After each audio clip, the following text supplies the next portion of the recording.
오늘 본문에서 야고보는 혀로부터 나오는 말의 중요함에 대해서 말하고 있습니다. 작은 입에서 나오는 이 작은 말이지만 엄청난 파괴력과 영향력을 가지고 있다라고 말하고 있습니다. 그래서 사람은 말에 재갈을 물려서 제어하는 것처럼 스스로를 제어해야 함을 강조하고 있습니다. 세상의 지혜로 시기와 다툼을 말하며 세상을 혼란하게 하지 말고 위로부터 내려오는 하나님의 지혜로 화평을 심고 의의 열매를 거두게 해야 한다라고 오늘 말씀하고 있습니다. 오늘 말씀을 우리가 더 자세히 보겠습니다. 1절과 2절 말씀 같이 읽겠습니다. 시작. 내 형제들아 너희는 선생된 우리가 더 큰 심판을 받을 줄 알고 선생이 많이 되지 말라. 우리가 다 실수가 많으니 만일 말에 실수가 없는 자라면 곧 온전한 사람이라 능히 온몸도 굴레 씌우리라. 오늘 본문을 시작하면서 모두가 선생이 될 필요가 없다. 많은 선생이 되지 말라 하고 말씀을 시작합니다. 왜냐하면 가르치는 선생에게는 가르치는 것만큼의 심판이 기다리고 있기 때문이라고 말씀하고 있습니다. 즉 가르침에는 그만큼의 책임감이 뒤따른다라는 것입니다. 그래서 2절에 실수에 대해서 말씀합니다. 말의 실수가 없는 사람은 온전한 자이며 또 그는 스스로 굴레를 씌우며 자기 자신을 통제하고 제어할 수 있어야 한다라고 말씀하고 있습니다. 그렇다는 것은 많은 사람이 선생이 되면 안 되는 이유는 곧 가르치는 자로서 말을 많이 하게 될 때 누구나 쉽게 실수할 수 있기 때문이라는 것입니다. 그래서 3절에 경주하는 말에게 재갈을 물려서 그 말을 통제하는 것처럼 우리의 입에서 나오는 그 말도 스스로 통제하고 제어할 수 있어야 한다라고 말씀하고 있습니다. 그렇게 말을 스스로 조심하고 통제하고 제어해야 하는 이유는 말의 그 위력이 있기 때문에 그렇습니다. 우리 4절부터 6절까지 말씀 같이 읽겠습니다. 시작. 또 배를 보라. 그렇게 크고 광풍에 밀려가는 것들을 지극히 작은 키로써 사공의 뜻대로 운행하나니 이와 같이 혀도 작은 지체로 돼 큰 것을 자랑하도다. 보라, 얼마나 작은 불이 얼마나 많은 나무를 태우는가. 혀는 곧 불이요 불의의 세계라. 혀는 우리 지체 중에서 온몸을 더럽히고 삶의 수레바퀴를 불사르나니 그 사르는 것이 지옥 불에서 나느니라. 혀를 배의 작은 키에 비유합니다. 큰 배를 움직이는 것은 그 배에 움직이게 하는 그 배의 방향을 잡는 것은 배 안에 있는 아주 작은 키입니다. 혀는 우리의 신체의 부위에서 가장 작은 것이지만 그 영향력은 방향을 결정하게 합니다. 그리고 우리를 그 방향대로 움직이게 하는 것입니다. 계속해서 혀는 작은 것이지만 작은 불꽃이 큰 불을 일으킬 수 있는 것처럼 모두를 파괴할 만큼의 파괴력이 있습니다. 온몸을 더럽히게 하고 인생 자체를 다 태워버릴 수 있는 지옥불과도 같습니다. 하지만 야고보는 그런 혀의 말을 길들이는 것이 쉽지 않다고 말하고 있습니다. 우리 7절과 8절 말씀 같이 읽겠습니다. 시작. 여러 종류의 짐승과 새와 벌레와 바다의 생물은 다 사람이 길들일 수 있고 길들여 왔거니와 혀는 능히 길들일 사람이 없나니 쉬지 아니하는 악이요 죽이는 독이 가득한 것이라. 여러 종류의 짐승 그리고 새와 벌레와 바다의 생물은 하나님께서 창조하신 이 땅 위에서 살아가는 생물들, 그 동물들을 말합니다. 하나님이 처음 사람에게 그들의 이름을 붙여주게 하시면서 권위를 주셨습니다.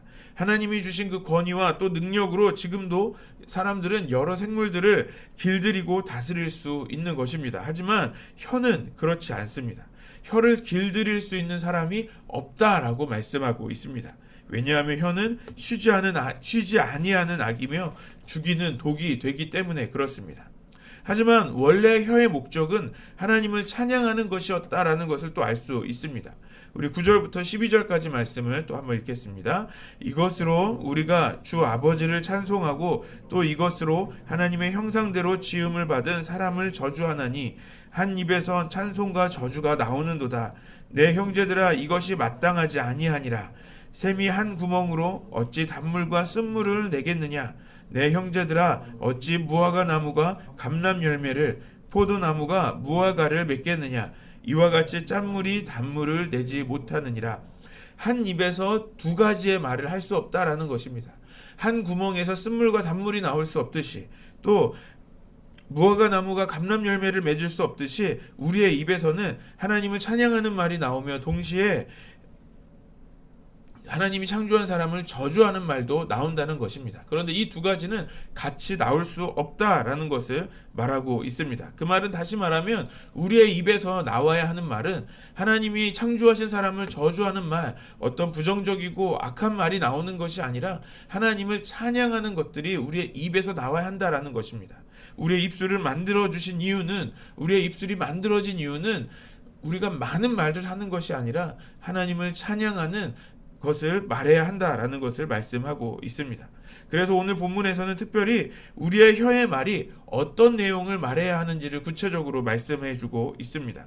우리 13절부터 18절까지 말씀하고 있습니다. 바로 위에서부터 오는 지혜, 즉 하나님이 우리에게 주시는 그 지혜의 말을 할 수 있어야 한다라는 것입니다. 우리의 제어되지 않는 혀는 독한 시기와 다툼, 그 거짓말을 말하게 됩니다. 이것은 정욕의 것이며 또 귀신의 것입니다. 이 세상에 혼란과 악한 일을 주게 됩니다. 하지만 하나님이 주시는 그 위로부터 오는 지혜를 말하고 행한다면 17절과 18절의 말씀에 그 결과가 나오게 됩니다. 우리 17절 18절 말씀을 같이 읽겠습니다. 시작. 오직 위로부터 난 지혜는 첫째 성결하고 다음에 화평하고 관용하고 양순하며 긍휼과 선한 열매가 가득하고 편견과 거짓이 없나니 화평하게 하는 자들은 화평으로 심어 의의 열매를 거두느니라.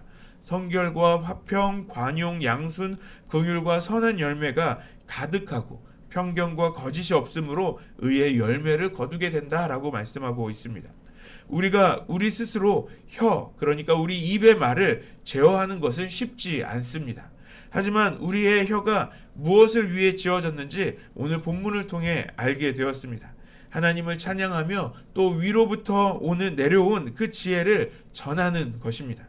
그렇다면 우리의 혀, 입술의 말은 저주와 찬양, 지혜가 동시에 나올 수 없습니다. 둘 중에 하나만 가능합니다. 우리의 입에서 나오는 말은 어떤 말이 가장 많이 나오고 있는지를 우리가 점검해 봐야 합니다. 우리는 말을 많이 할 때 너무 쉽게 하는 경향이 있습니다. 쉽게 말하는 경향이 있습니다. 그래서 우리의 혀를 제어하는 것은 쉽지 않습니다. 예를 들면 우리의 감정을 우리가 쉽게 내뱉을 때 그것이 저주와 같은 말이 되기도 합니다. 우리가 누군가를 쉽게 욕할 때가 있다는 것입니다. 그럴 때가 많은 것입니다. 그렇다면 우리가 어떻게 우리의 혀를 제어하고 우리의 혀에서 의의 열매를 맺을 수 있을까요? 그것은 바로 하나님의 지혜, 위로부터 내려오는 그 지혜를 우리 안에 채울 때, 또 그 지혜의 말을 하기 시작할 때 가능합니다. 세상의 지혜와 지식을 채울 때 우리는 시기와 다툼으로 하게 됩니다. 세상에 혼란과 악을 더 줄 수밖에 없습니다. 하지만 우리가 하늘의 지혜, 그 위로부터 내려오는 그 지혜로 말하기 시작할 때 우리는 의의 열매를 맺게 되는 것입니다. 우리의 입은 어디에 많이 사용되고 있습니까? 그것을 한번 점검해 보면 좋겠습니다. 우리의 입에는 하나님을 찬양하는 것으로 가득한지 하나님의 지혜로 가득한지를 우리가 점검해 봐야 합니다. 우리가 세상의 지혜가 아닌 하나님의 지혜로 말하는 저와 여러분 되시기를 소망합니다. 그래서 우리 교회가 그 하나님의 지혜를 전하는 믿음의 교회가, 믿음의 공동체가 되기를 소망합니다.